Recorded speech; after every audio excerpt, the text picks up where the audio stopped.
पिछली बार हमने चर्चा की थी कि मानचित्र का महत्व क्या है, मानचित्र क्यों बनाया जाता है। आज ये देखेंगे कि मापक जो कि मानचित्र बनाने के लिए बहुत ही सबसे ज्यादा महत्वपूर्ण है, बगैर मापक के मानचित्र बन ही नहीं सकता है, क्योंकि उसका सीधे सीधे अर्थ है मानचित्र। धरातल का वह चित्र जो कि पैमाने या मानक या मापक के अनुसार बनाया जाए, वही मानचित्र कहलाता है। तो हम आज जानेंगे कि आखिर मापक किसे कहा जाता है। हम आज चर्चा करेंगे मापक, मानचित्र मापक क्या होता है।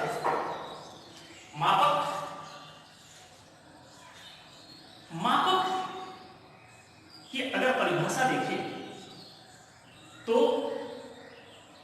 हम जानते हैं कि हमारी पृथ्वी बहुत विशाल है, बहुत बड़ी है, और इतनी विशाल पृथ्वी के लिए इतने बड़े कागज का ना तो इस्तेमाल किया जा सकता है, बनाया जा सकता है। उस असुविधा से बचने के लिए मानचित्र की आवश्यकता पड़ी, और जो मानचित्र बनाया जाता है वो मापक की सहायता से ही बनाया जाता है। तो मापक की परिभाषा क्या होगी? मापक की परिभाषा है पृथ्वी पर दो स्थानों के बीच की वास्तविक दूरी। पृथ्वी पर दो स्थानों के बीच की वास्तविक दूरी और कागज पर या मानचित्र पर उन्हीं दो स्थानों के बीच की दूरी के अनुपात को मापक कहा जाता है।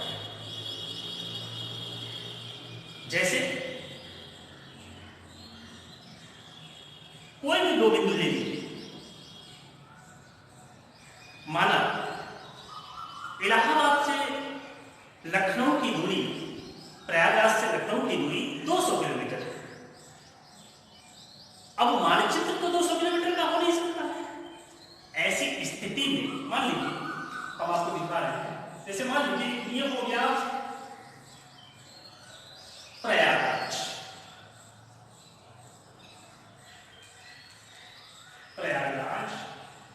और ये हो गया लखनऊ, और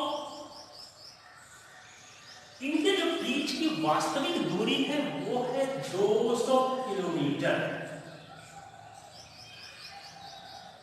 लेकिन कागज पर उसको हम एक छोटी दूरी के द्वारा दिखाते हैं। जैसे मान लीजिए ये जो 200 किलोमीटर है, अगर इसको कागज पर हम दिखाएंगे, माना कि ये 10 सेंटीमीटर है, 10 सेंटीमीटर,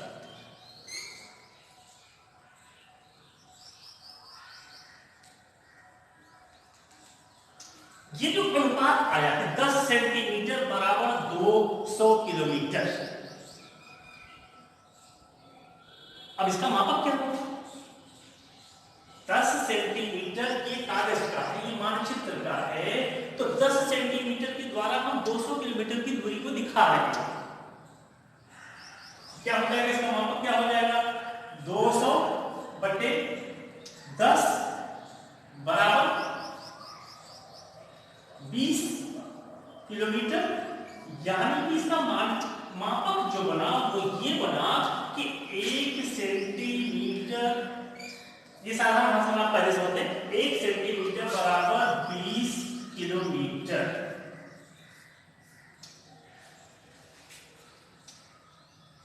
हम आते हैं फिर से मापक की परिभाषा पर कि मापक किसको कहा जाता है? पृथ्वी पर दो स्थानों के बीच की वास्तविक दूरी एवं समतल कागज पर या मानचित्र पर उन्हीं दो स्थानों के बीच की दूरी के अनुपात को मापक कहा जाता है। ये परिभाषा होती। और एक और चीज ध्यान रखें कि जहां पर आप लोगों को जो चीज ना समझ में आए आप दोबारा से पूछ सकते हैं, दोबारा से पूछ सकते हैं। तो अब ये हम आते हैं मापक को प्रदर्शित करने की कौन कौन सी विधियां हैं। मापक को प्रदर्शित करने की कौन कौन सी विधि है, या मापक कितने प्रकार का होता है। हमारी विधि होती है मापक को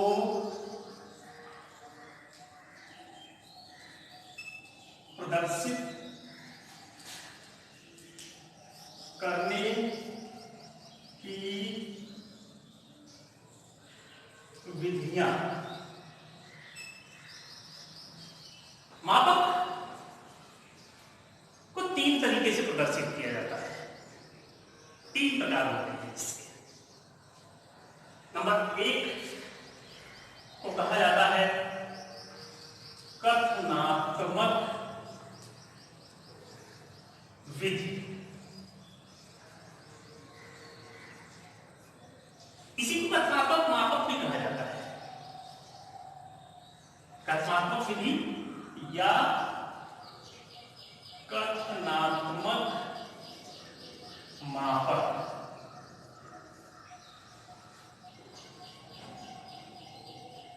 दूसरी होती है भिन्नात्मक विधि।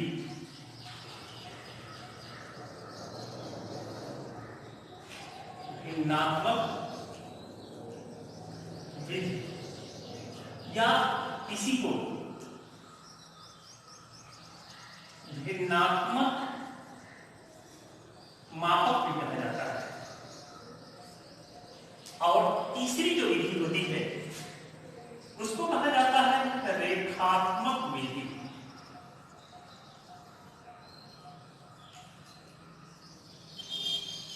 या इसी को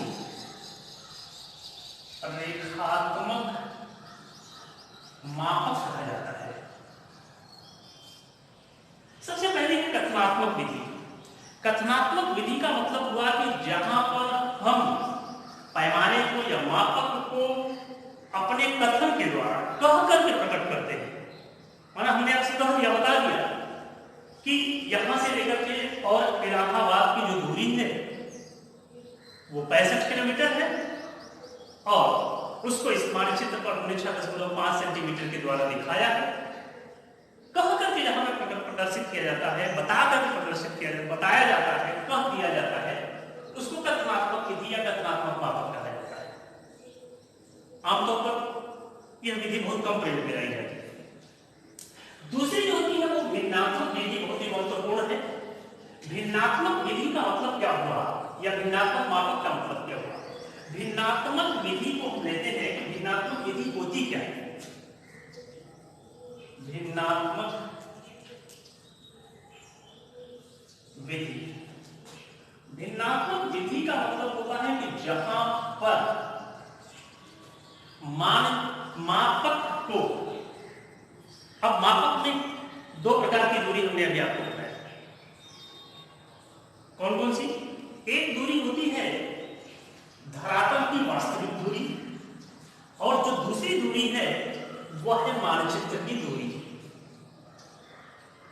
और इन्हीं दोनों के बीच का जो अनुपात होता है वो मापक कहलाता है। भिन्नात्मक विधि, भिन्न तो आप लोग जानते हैं, भिन्न का मतलब क्या होता है। भिन्न का मतलब होता है कि जहां पर संख्याओं को अंश बटे हर के रूप में प्रदर्शित किया जाता है उसे भिन्न कहा जाता है। अंश बटे हर। अब जैसे भिन्न का हमने कहा भिन्न, अब भिन्न का मतलब हुआ अंश बटे हर।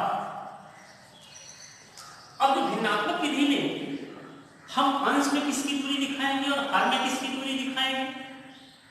भिन्नात्मक विधि में अंश में सदैव मानचित्र की दूरी दिखाई जाती है।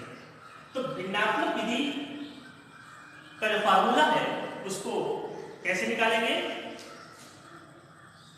मानचित्र की दूरी, अंश में सदैव मानचित्र की दूरी, मानचित्र की दूरी। बटे धरातल की वास्तविक दूरी, धरातल की वास्तविक दूरी। भिन्नात्मक निकालने के लिए क्या होगा? भिन्नात्मक के लिए मानचित्र की दूरी बटे धरातल की वास्तविक दूरी, इस फार्मूले पे काम करेंगे। लेकिन मानचित्र बनाने के लिए भूगोल में इसके साथ एक और तीसरी चीज जुड़ी हुई होती है। वो तीसरी चीज जो जुड़ी हुई होती है वो होती है दोनों एक ही इकाई,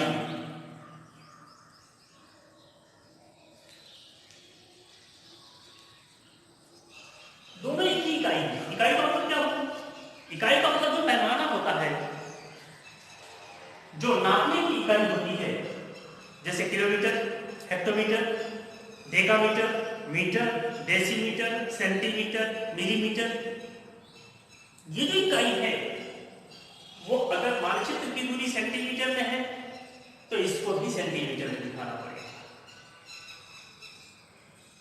अब मानचित्र में जब मापक हम बनाएंगे, जैसे हमने यहां पर लिख दिया था कि 1 सेंटीमीटर बराबर 20 किलोमीटर, तो ये जब हम इसका पैमाना यहाँ प्रदर्शक भिन्न जब हम इसका बनाएंगे, जब भिन्न बनाएंगे, इसको प्रदर्शक भिन्न भी कहा जाता है। प्रदर्शक भिन्न एक शब्द है, प्रदर्शक भिन्न, इसके लिए तो इसको प्रद भी कहा जाता है, प्रदर्शक भिन्न कहा जाता है। प्रदर्शक भिन्न इसको कहा जाता है। इसी को या प्र भी लिखा हुआ मिलता है आपका, इसको शॉर्ट नेम प्र भी, और इसको अंग्रेजी में आरएफ लिखा हुआ मिलेगा आपको। जो मानचित्र में आप देखेंगे हो सकता है प्र भी न मिले आपको, प्रदर्शक भिन्न लिखा हुआ न मिले, तो वहां पे आरएफ लिखा हुआ मिलेगा। आरएफ का मतलब क्या होता है? आरएफ का मतलब होता है रिप्रेजेंटेटिव फ्रैक्शन। इसको आरएफ भी कहा जाता है, आरएफ रिप्रेजेंटेटिव फ्रैक्शन।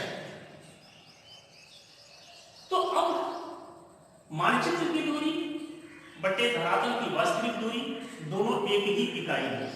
जैसे यहां हमने देखा कि यहां पर 1 सेंटीमीटर के द्वारा 20 किलोमीटर की दूरी दिखाई गई है। तो अब ये जो 20 किलोमीटर की दूरी है, अब ये सेंटीमीटर है की इकाई में है, ये किलोमीटर की इकाई में है। तो यहां पर हमारा प्रदर्शक भिन्न पूरा नहीं होता है। अब इसका प्रदर्शक भिन्न बनाने के लिए हमको क्या करना पड़ेगा? अब जैसे मान हम यहां पे लिखेंगे कि प्रभी बराबर, इसको हम ऐसे समझें कि प्रयागराज से लखनऊ की दूरी 200 किलोमीटर है। प्रयागराज से लखनऊ की दूरी 200 किलोमीटर है और इसको मानचित्र पर 10 सेंटीमीटर के द्वारा दर्शाया गया है। इसके लिए आप एक प्रदर्शक भिन्न बनाइए या प्रदर्शक भिन्न ज्ञात कीजिए, आरएफ ज्ञात कीजिए। तो आप क्या करेंगे? अब प्रदर्शक भिन्न का फार्मूला को याद होना चाहिए, मानचित्र की दूरी बट्टे धरातल की वास्तविक दूरी। अब यहां पर क्या है कि मानचित्र की दूरी तो है 1 सेंटीमीटर, 1 सेंटीमीटर बट्टे धरातल की वास्तविक दूरी क्या है? प्रयागराज से लखनऊ के बीच की वास्तविक दूरी क्या है? वो है 200 किलोमीटर। तो अब यहां पर 1 सेंटीमीटर बराबर 20 किलोमीटर दिखाया गया है, 20 किलोमीटर। तो 1 सेंटीमीटर बराबर 20 किलोमीटर। अब यहां पर हम 20 किलोमीटर लिखेंगे, माने अब हमारा जो प्रदर्शक भिन्न अभी तक जो बना है वो है कि 1 सेंटीमीटर बट्टे 20 किलोमीटर। हमारी जो तीसरी शर्त है वो पूरी नहीं हो पा रही है, और तीसरी शर्त है कि दोनों एक ही इकाई में। तो तीसरी शर्त पूरी करने के लिए क्या करना पड़ेगा कि अब सेंटीमीटर छोटी इकाई है, किलोमीटर बड़ी इकाई है, तो सेंटीमीटर में किलोमीटर को परिवर्तित कर देता है, किलोमीटर को सेंटीमीटर में बदल देता है। और जब किलोमीटर को हम सेंटीमीटर में बदल देंगे तब जाकर के दोनों एक इकाई के हो जाएंगे। तो अब इसके लिए क्या करना पड़ेगा आपको? 1 किलोमीटर बराबर कितने सेंटीमीटर? क्योंकि 1 किलोमीटर बराबर 1,00,000 सेंटीमीटर। 1 किलोमीटर बराबर 1,00,000 सेंटीमीटर। इसलिए यहां पर जो तीसरी शर्त है प्रदर्शक भिन्न बनाने के लिए, उसको पूरा करने के लिए क्या करना पड़ेगा? 1/20 गुणा 1,00,000। अब इसका फार्मूला क्या है? अब इसका प्रदर्शक भिन्न क्या हो जाएगा? अभी तीसरी शर्त इस तरह पर पूरी हो रही है, तो अब ये क्या हो जाएगा? इसका प्रदर्शक भिन्न हो जाएगा 1/20 × 20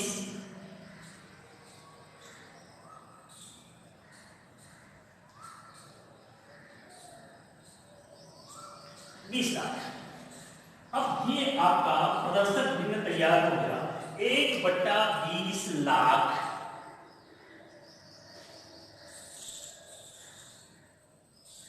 मान लीजिए कहीं पर 1 सेंटीमीटर के द्वारा 1 किलोमीटर की दूरी दिखाई गई है, तो 1/1,00,000। मान लीजिए कहीं पर 1 सेंटीमीटर के द्वारा 1 मीटर की दूरी दिखाई गई है, तो 1/100। क्योंकि जो 10वीं प्रणाली के अंतर्गत kilometre, hectometre, decametre, metre, decimetre, centimetre, millimetre की जो इकाइयां हैं वो 10 के गुणांक में आती है। जैसे 1 किलोमीटर बराबर 10 हेक्टोमीटर, 1 हेक्टोमीटर बराबर 10 डेकामीटर, 1 डेकामीटर बराबर 10 मीटर, 1 मीटर बराबर 10 डेसीमीटर, 1 डेसीमीटर बराबर 10 सेंटीमीटर और 1 सेंटीमीटर बराबर 10 मिलीमीटर। या इसको हम ये भी कह सकते हैं कि 1 किलोमीटर बराबर 10 हेक्टोमीटर, 100 डेकामीटर, 1000 मीटर, 10,000 डेसीमीटर और 1,00,000 सेंटीमीटर, 10,00,000 मिलीमीटर। तो इस प्रकार से हमको जो पैमाने की जो इकाइयां हैं उनका क्रम भी याद रखना है और साथ साथ फार्मूले को भी याद रखना है, तब जाकर के हम भिन्नात्मक विधि को पूरी तरीके से समझ पाएंगे। और भिन्नात्मक विधि के द्वारा ही तमाम मानचित्रों पर तमाम मानचित्र बनाए जाते हैं और वहां पर ये सारी चीजें आपको नहीं लिखी हुई मिलेगी, बल्कि वहां पर केवल ये लिखा हुआ मिलेगा 1/20,00,000, 1/1,00,000, 1/200, 1/500, इस प्रकार की चीजें लिखी हुई होंगी। तो इसको आपको वहां पे समझना है। ये केवल सेंटीमीटर की इकाई में नहीं होती है, बल्कि इंच की इकाई में भी कहीं कहीं पर आपको मापक मिलेगा। तो ये दोनों ही इकाइयां हमको जानना होता है और जब हम इन दोनों इकाइयों को जानेंगे तभी जाकर के हम मानचित्र को सही ढंग से पढ़ पाएंगे, तभी हम उसको जब नाप लेंगे, नाप पाएंगे, तभी जो है वो मानचित्र की सही से जो वास्तविक दूरी है उसको हम ज्ञात कर पाएंगे।